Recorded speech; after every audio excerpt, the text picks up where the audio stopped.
Calaroga Shark Media. From Delaware, where I hope there's a family meeting, this is Ballot. That's right. If Joe's making me work Saturday, it better be for more than, "Hey, Grandpa, you sucked in the debate." Let's hit this. All right, folks, buckle up. Our old pal Jon Stewart came out of retirement to host The Daily Show, and boy, did he have some thoughts. He said, and I quote, "Whatever magical drugs that can kick their brains into gear, because this ain't Olympic swimming." Oh, he solved the Middle East, but he was doping, so it doesn't count. Folks, when Jon Stewart is begging for recreational drugs to get through a debate, you know it's bad. He even joked about calling a real estate agent in New Zealand. I hear the sheep there are great listeners, John, but the real kicker came from the CNN panel. These guys were so shocked, they practically needed smelling salts. John King said there's a deep, a wide, and a very aggressive panic in the Democratic Party. Sounds like my last family reunion when we ran out of wine. Van Jones, bless his heart, tried to soften the blow.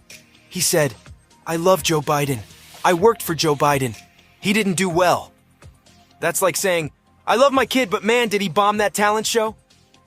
And then there's Alyssa Farah Griffin, dropping truth bombs like it's her job. Oh wait, it is her job. She said Biden lost in the first 3 minutes. 3 minutes?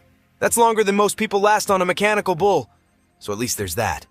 Seems like the progressive crowd is playing a rousing game of blame the moderator with CNN's Jake Tapper and Dana Bash. Apparently, they wanted less moderating and more fact-checking ninja action. Because nothing says fair and balanced like having moderators jump in every time a politician's pants catch fire from lying. Now, don't get me wrong. Trump was serving up more Whoppers than a Burger King drive-thru. We're talking post-birth abortions, magic environmental numbers, and apparently he thinks Nancy Pelosi is secretly in charge of the military. Who knew? But here's the kicker. Biden was supposed to be the one calling out these tall tales. Instead, he was busy trying to remember if he left the stove on back at the White House. Talk about a missed opportunity.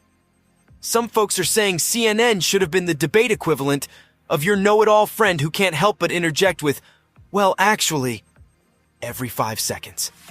But let's be real. If we relied on moderators to fact-check every fib in a political debate, we'd still be watching the primaries from 2016. Biden on Friday said he doesn't debate as well as he used to. You think? He even gave an excuse. No, it's hard to debate a liar. The New York Times pointed out he lied 26 times, he said, referring to former President Trump. A spokesperson said, "Of course he's not dropping out." Right, and I'm going to keep hosting this podcast after my $100 million deal with Spotify runs out. The donors don't sound too happy. Let's start with this gem from an anonymous Biden donor. "Disaster. This is terrible. Worse than I thought was possible. Everyone I'm speaking with thinks Biden should drop out." Ouch. That's the kind of review you'd expect for a movie starring Nicolas Cage as Abraham Lincoln, not for a presidential debate. Then we've got this long-time Democratic campaign advisor bringing the heat. Game over. Biden's got to leave. He's got to get out now. And if he doesn't get out, we're going to get crushed. Whoa there, buddy. Tell us how you really feel. This advisor is so worked up. They're probably considering a career change to professional wrestling just to blow off some steam.